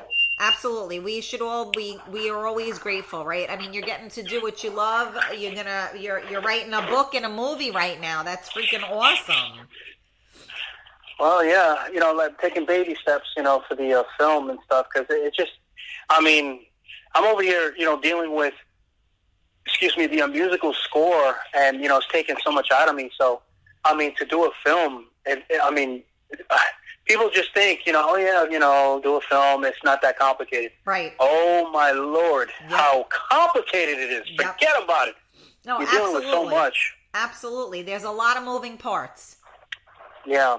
There's a lot of moving parts. I know a lot of people don't realize it. Even, you got everybody that's trying to, do a talk show and, everything. And, it's not easy to come up with ideas, to keep it interesting, to have discussions, and all of those things. People think, oh, how hard could it be to just talk, right? It's not that difficult. And you're not going to believe this. I just received a text from my wife. Okay. And I'm reading it right now. It has 1, 2, 3, 4, 5, 6, 7 smiley faces, and it says, "You should listen." I swear to you, it says you should listen in to her sex show. Maybe you learn a thing or two about women. LOL. This is the garbage I'm dealing with, Karen. I love her. What is your wife's name? What is your wife's name? Kill me now. Just kill me now. That's her not name is Yeah, no, really. But her name is Cherith. Cherith? Yeah, Cherith. Like God, Cherith.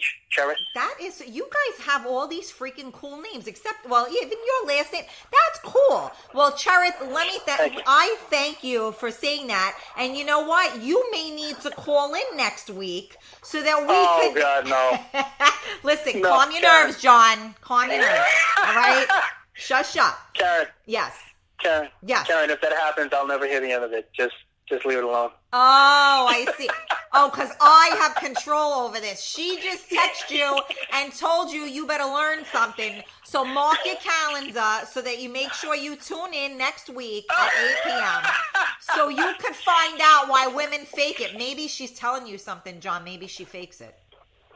You know what? No. For everyone listening in Radio Land, they don't need to fake it with John. That's what. See, and every guy that's probably had a woman fake an orgasm thinks exactly the same thing, and that's why women do it. I mean, look, Harry Met Sally. I mean, that's the perfect thing, and she's like, and she's doing this whole thing, and then she's like, "Oh, could you pass the butter, please?" And that's the classic, most classic. That's the best line. That was so funny, and you know what? It's so true because there is not one man that knows that their woman faked it. They don't have to fake it. No. I would definitely know. You would know. I would know. Right. I would definitely know. He says the same thing in When Harry Met Sally. He says, really? No way, I would definitely know. Is that your favorite movie, Karen? No, but it just has to do, well, that I actually saw. No, but it just has to do with the topic because you are perfect. You are exactly falling into the whole thing there. Exactly right. But maybe, just hypothetically now, maybe it's true. Maybe I would know if something was not organic and it was artificial. I personally would know. Okay. Maybe certain men wouldn't.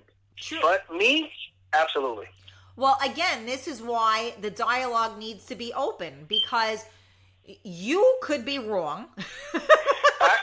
I just got another text. Uh-oh. What does it say? That's it. I'm in trouble. It says you're an idiot. No, you don't. I think it's time to go, Karen. I think you're better off with the dog. Go get the chew toy. You're just fucked tonight. Get the chew toy. You know. No. I'm gonna get my pillow because I'm gonna be napping with him tonight. Oh my goodness, great! That is hysterical. You know what? I don't know if you're making it up or not, but if she really is texting you right now, I love this woman. I promise you. You know what? I love that though, because there is nothing better in a relationship than to be able to play and break each other's chops and have fun. And like, you are so comfortable that you read the text. So that's what I'm saying. Maybe you're I don't know if it's true or not, but that is funny shit. You know what I'm going to do right now? You're going to snapshot it? I'm going to send it to you.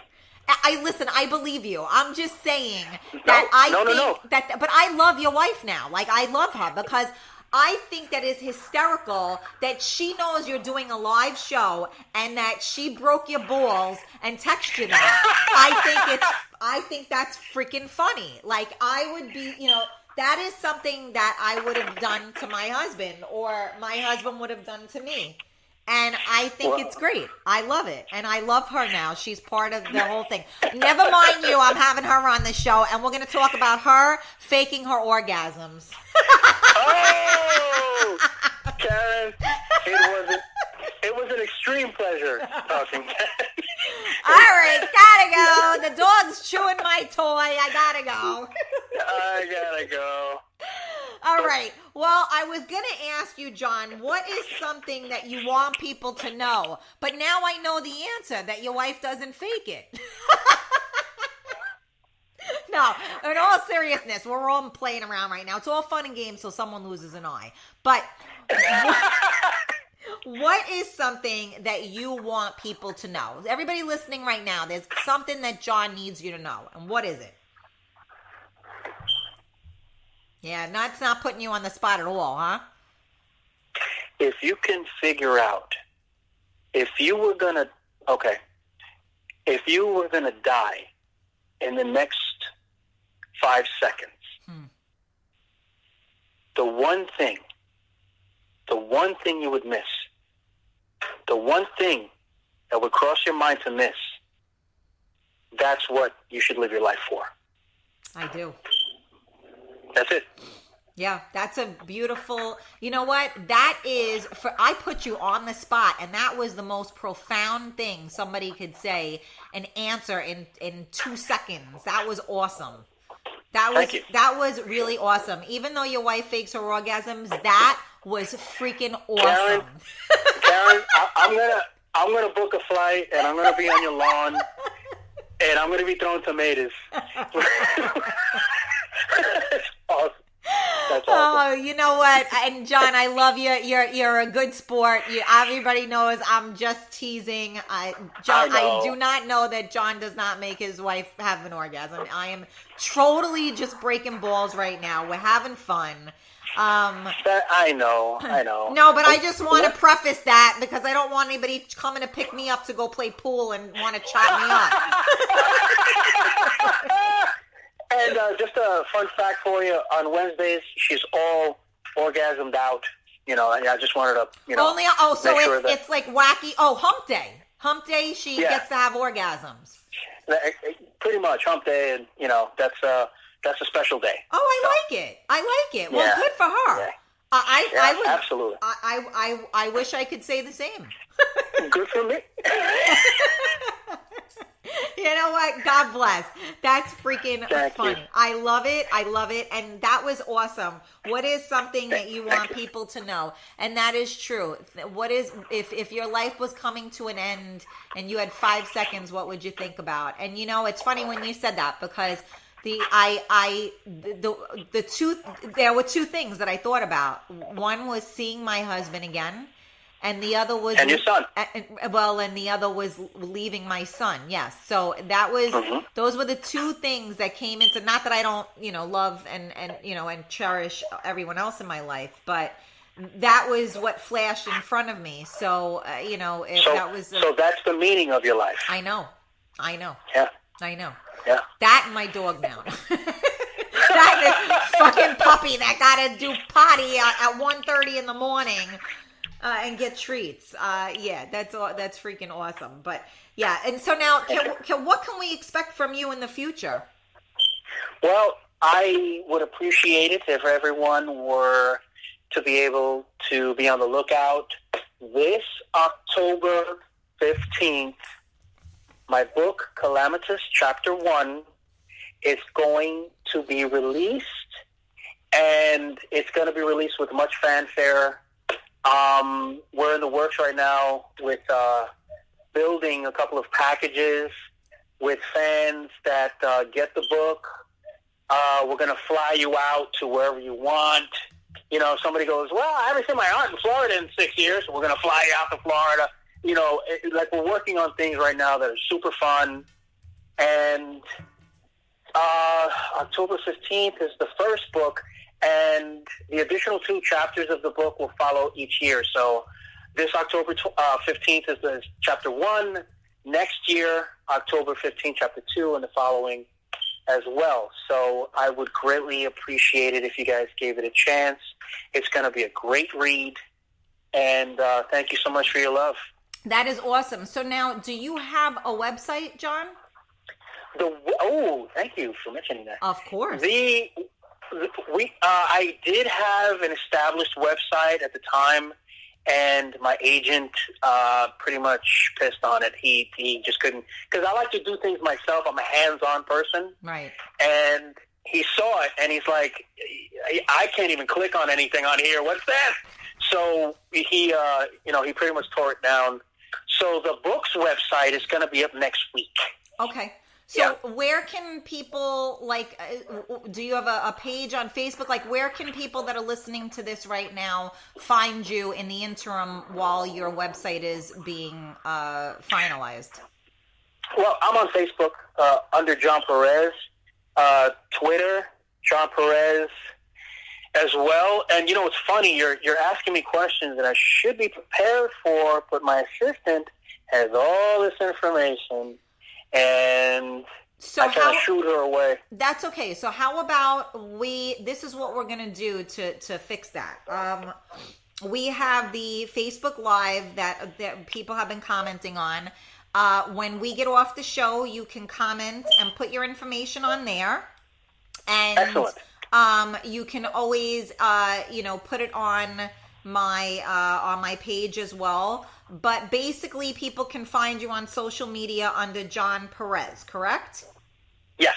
Okay. So that's a good way to get to you. And then, you know what? In October, when your book comes out, we'll have to have you on again so that we can show everybody where to go. Oh, that would be amazing. That would be amazing. I have someone right now. I can't talk too much about it, but we're trying to get on Ellen. That's awesome. And it would be even more awesome if she says yes. But we're trying. Hey, you gotta start knocking on the doors, babe. Eventually, somebody's gonna open them. They're either gonna take you to, they're gonna take you out back and try to, cut you up, or they're gonna open the door and let you in, and that'll be that. Absolutely. Well, my assistant just sent me, I have a Calamitous Chapter 1 page on Facebook you can check out. Facebook.com/Pastor John Perez. And that's how they can find me. Okay. And again, you can, if she's on the feed right now, maybe she can add that link in, or when we finish, you can get on the feed and put that in. So that people can see that as well. But you have been awesome. And like I said, we have really never spoken. I think we spoke via text, and it was, or email even. I don't even remember. But I think we did pretty good. We definitely, you're a good sport, and, I enjoyed it. Well, thank you. And I appreciate, you and your assistant reaching out, and asking about the show. And, I told you, like I tell everybody else that wants to come on my show, make sure you've listened to my show before, because I say I'm not for everybody. I have my own style, And, this is how we do things. And you said you listened to one of the shows and you were like, all right, I'm good. So I said, okay. Yep. So I appreciate that. It's listen, like you said, right? Everybody isn't for everybody. So that's right. Correct. It's all good. But I had a lot of fun with you tonight, and so did I. Every time I eat a sandwich, I will think of you. Thank you so much, Karen. It was wonderful. I had a great time. Likewise. I hope everyone listening had a great time.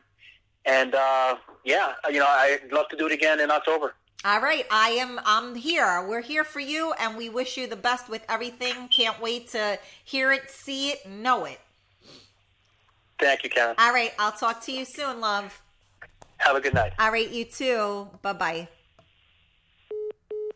Okay. That was awesome. What an awesome guy. And he, I don't even know him, and he let me break his balls. So that was really fun. So, anyway, what a fun show. Thank you guys. I know, we were talking a lot there. Thank you for staying with us. I want to let you guys know, this Friday, Events by Tia Maria has her white party on June 14th. It's at the Crystal Ballroom at the Royal Regency Hotel in the YO, Yonkers. And it is $20 to get in. So that's that. Again, next week, I am going to be doing my sex show, like I said. So I want questions. I want, and even if it's not questions, just things to talk about, like to open up the dialogue, like I just said, faking an orgasm, things like that, where, I want to open up the dialogue. So either you can email me, Karen Stacy at MiamiMikeRadio.com or Karen at KarenStacy.com. You can private message me on Facebook or Instagram. Whatever works.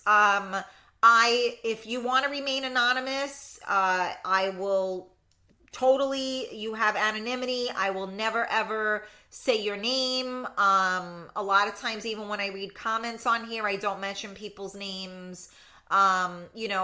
It's just all about the dialogue. So please, nobody feel like you don't want me to know. I know everything anyway. Everybody tells me everything. So don't feel funny about it. Let's just keep it going. Let's open up the lines of communication. I'm going to be Dr. Karen next week. We're going to be talking about it, and it's going to be fun. It's not going to be like, it's not going to be like a raunchy sex show. It's going to be just like a down, like real talk. That's what we're going to talk about.